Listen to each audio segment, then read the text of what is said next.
Let's film in the conservatory. It'll be fun.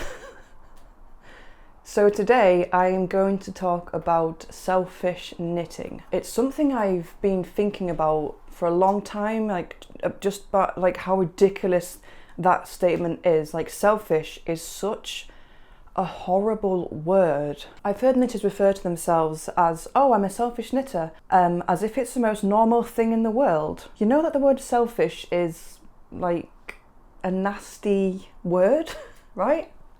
It is only in this knitting community where people do refer to themselves as a selfish hobbyist. Like, you don't hear selfish stamp collector, selfish woodworker. It's only in the knitting community where you hear selfish knitter.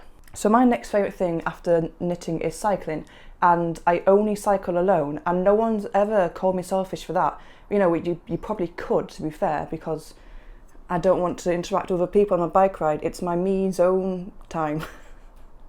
But I've never been referred to as a selfish cyclist, selfish embroiderer, selfish welder, like the selfish gardener. Like, it's so weird that it only exists with knitting. It's so weird. I can't believe it's taking this long to actually sit down and talk about how weird it is. I do think, so if you're new here, this is a knitting podcast with very controversial, unique knitting opinions. So this is one. I think the biggest problem with the selfish knitting thing is people who don't knit. I think that's where it's all come from. So people who don't knit have the tendency to tag us or send messages for links to charities that need things knitting. It gets annoying, and I feel bad for not interacting, but it is more than that though. They think because you knit, you should knit for charities. How dare you knit something for yourself in your spare time? How selfish. People who don't knit don't know how much time goes into knitting. They never will unless they do knitting themselves. When people say, I can't knit, but I love the things that you knit, you feel the pressure to knit them something. And then the knitting in public, who's that for? And it's just like inside eye roll, or sometimes outside eye roll. Once again though, it's that thing of using your spare time to knit for yourself. How selfish. People who knit also don't understand the cost of knitting. So they're like, can you make me a jumper? And you're like, okay, yeah, yarn will be about 50, 60, 70 quid. Then my time, so it's gonna be like 200, 300 pounds. And they just look so insulted, like, how dare you? I can buy that for the shop for 20 pounds. It's like, well, go and do it then. I'm not a factory. They also think that you're ripping them off. They do think that because it's so, who spends that much money on a jumper? This is where they don't understand the time comes into it. It all kind of builds up into this, they don't understand the time. This has happened a few times to me, so I'm like, well, I don't want to knit you a jumper first of all, which also, how selfish of me. Oh my god, I'm so annoyed about the subject. I didn't know I was this annoyed. So yeah, this has happened to me a few times, and I'm like, yeah, but I can teach you to knit so you can make it yourself and, you know, do it in your own time. And they're just, oh, I can't be bothered with that. And it's like, you know, if you did knit yourself, you would understand the time that went into it, and you would understand that knitters aren't factories. Like, it's just our two hands versus the world. By the way, we have company. Is this video about selfishness and knitting, or is it about the pressure that non-knitters put on you? It's a bit of both, isn't it? Like, I think they go together. This might be a very, very unique opinion, but I do think that is a problem. People who don't knit, they are the problem. No, I'm not going to put the Taylor Swift, hi, it's me. It's them, they're the problem, it's them. This is something else I'm really bad at. So without thinking, you just say yes. As soon as I ask you to make something, yeah, what's your favourite colour? And it's like, oh no, now I have to make this. So I owe someone a grey hat, and I owe the guy at the local pub a blue scarf. But to be fair, he has given me eggs from his chickens in return. So, you know, it's every Sunday I'm going to get some fresh eggs. So it kind of, that's like a nice payment because I like eggs.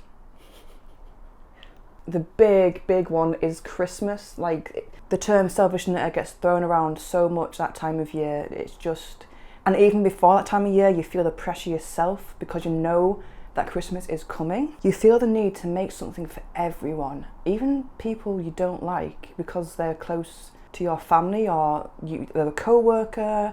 You feel like, well, I see them every day, so I probably should knit them something because they know I knit, so I probably should make them something. In 2020, I did this. It wasn't all knitted things, but I did make every member of my family something handmade. So I chose mainly sewing because it's fast, and I did turn myself into a factory. Like, it was a very stressful factory that I created on my own. It was my problem. It was honestly horrible, stressful. And then when I made mistakes, I didn't have time to change mistakes or start again because I was under pressure. It just wasn't fun, and I'll never do it again. And I suggest you don't either. Like, I'm not saying on this video don't knit for people. At the end, I'm going to give some advice on if you want to knit for others, like how to make it best for you, because we're selfish. The main takeaway from the people thinking we're selfish is you don't have to knit something for someone just because you knit. It's okay to buy presents as knitters, you know. It's okay to go into a shop or a website, let's face it, let's be honest. It's okay to go into a shop and buy something for someone. That's okay as a knitter. Like, you can spend your whole life and never knit for anyone else, and that's fine. And the last thing about Christmas is, if you knit, or this is about any craft, like knit, crochet, like woodwork, anything, if you have a craft and people know about it, they expect something handmade from you. They won't say it exactly, but there'll be little hints that they want something from you, and that is pressure on you. The pressure of feeling like you have to knit for others puts you off your own project sometimes, and that isn't what knitting's about. Like, we're not factories, are we? Like, it feels like such a silly way of explaining something, but you know what I mean by saying factory. Like, we're not pumping out stuff, and if we are, we're going to charge a lot of money because it takes a lot of time. So back in the day, like 1910, 1920, and before then, knitting was only for other people. It was a necessity. Now it's a hobby and you do it in your spare time, but back then it was a necessity. So they'd knit socks, hats, scarves, clothes for babies. They would knit things for their family. But I also wrote down in my notes, maybe these women who knit also knit for themselves, but it's not known. I do think, as a knitter, who say you only knit for other people, every now and then you will knit something for yourself. You're not just knitting for other people. So I do think even back then that was the case. Like, in the lounge you were knitting for the babies, and in the bedroom all alone they're like, I'm going to do some secret knitting. And then there's the wartime where you were only knitting for soldiers. Also, I did a great video on this, knitting during wartime and knitting spies. It says frowned upon, but I reckon it was more than that. So basically, knitters couldn't knit personal items during the war. It was frowned upon, as was hoarding yarn. They were expected to return completed items or return the yarn within a month. So you couldn't knit your baby a blanket. It all had to be towards the war. I'm not sure how I feel about that. In a world where everyone is trying to monetize their hobby, you feel the invisible pressure to do the same yourself. It's a hobby, like it's your chill time. You spend so much time, energy and money knitting, so it needs to make you happy. Like, knitting is you time. So why it's okay not to knit presents. People don't appreciate how much time went into it. I know I'm talking about the time a lot, but it really is the biggest thing about knitting. People don't understand the time it takes to knit. People don't care about having a hand knit item, but because you're a knitter, you think they do. So this is like a personal thing that knitters think. Like, I'm a knitter, so I think my friends and my family will love something hand knitted from me, but not everyone does. Like, some people like honestly don't care that you knit.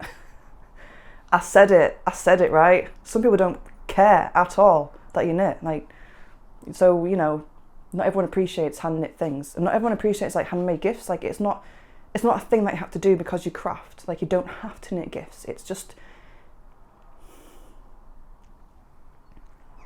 And the next thing is, like, what if they don't like it, or they say, can you change this? It makes you feel like such a failure, like such a bad knitter. And then there's the thing where you give someone something and you never see it used. They won't say they don't like it, but you know they don't like it because you never see them use it. Sometimes they say it's too nice to use, which isn't the case. Why would I make something if it's too nice to use? Like, that defeats the point of having something that is made for you. This is another thing which is it's ishy.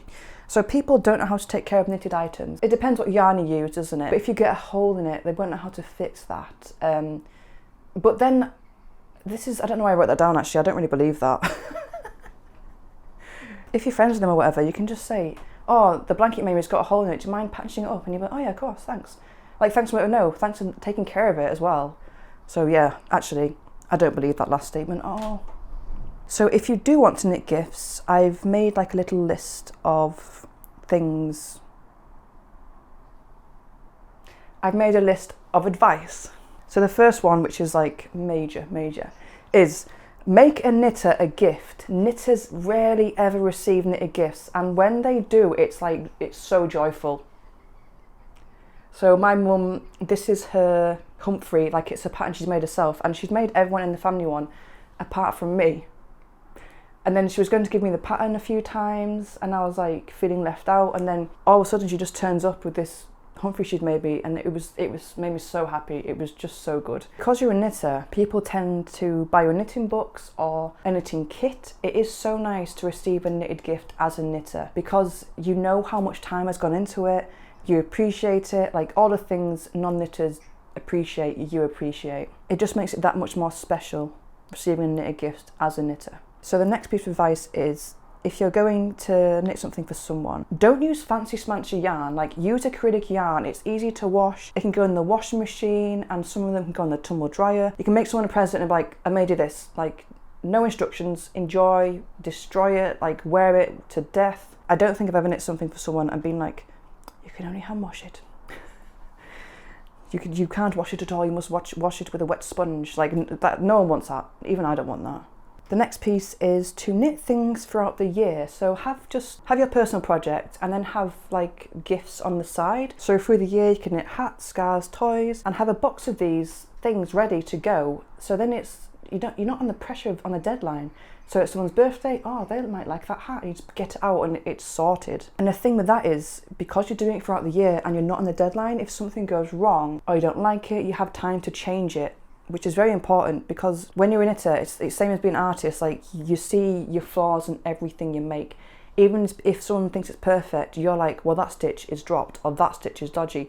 You never see anything you make as perfect. The last piece of advice is, if you find yourself thinking, will they enjoy this? Will they like this more than once? Don't knit something. If you're unsure about the person enjoying it, just don't waste your time. Not everyone is worthy of your knitting. And that is selfish, but who cares? I feel like I've covered a lot, but not like enough. It's definitely an ongoing problem, and it is going to take a while for the word selfish to disappear from this hobby. It's so strange to me that it doesn't exist in any other hobby. I don't have any words for how weird that is. Selfish is such an insult and a horrible way of seeing someone. Why on earth do knitters proudly admit they're selfish? I've never called myself a selfish knitter because I know how awful that word is. It's just such an insult. It baffles my mind, honestly, and it kind of makes me angry. Obviously you can tell from this video how angry it made me, but it doesn't make me as angry as non-knitters pushing their opinions or pressure onto knitters. So before I sat down to do this video, I honestly thought it was all the knitters' problem, but now I know it's non-knitters expecting the world from us. Like, that is the problem. We are knitters because we like knitting, we like making things for ourselves, like, and if we choose you obviously mean something to us, so we are not selfish at all. And we should not be insecure or shy about our knitting. We should like scream it from the rooftop. Like, we make so many amazing things from basically 2 sticks and a ball of yarn. I mean, how cool is that? Like, we are awesome. Our minds are creative and colourful. We are not the grey-minded, selfish people in this situation. I actually wrote that in my notes. That is so douchey. We are not the grey-minded, selfish ones in this situation. God, that is so lame. Imagine saying that word without knitting at the end, like, I'm selfish. People aren't going to want to be your friends if you say, hello, I'm Naomi, I'm selfish. But once you put the word knitting in there, it seems to be okay, which, you know, isn't okay. That's the end, but I feel like I could ramble on about this for hours and hours, but I won't. So if you've liked this video, please like and subscribe, and I do this podcast every Friday at 6 p.m. And yes, there'll always be unique, controversial, I just say things how they are on this channel, and, you know, if you like it, please subscribe. We do need to talk about the more brutal side of knitting. Like my last episode was hoarding and knitting. So this podcast is basically debunking the joy of knitting. And let me know in the comments below, do you call yourself a selfish knitter? Do you knit for yourselves or for other people? Or how do you see yourself as a knitter? And hopefully after this video, you might think more before you call yourself selfish, because it is a horrible word, isn't it? Okay, thank you for watching. I'll see you on the knit side.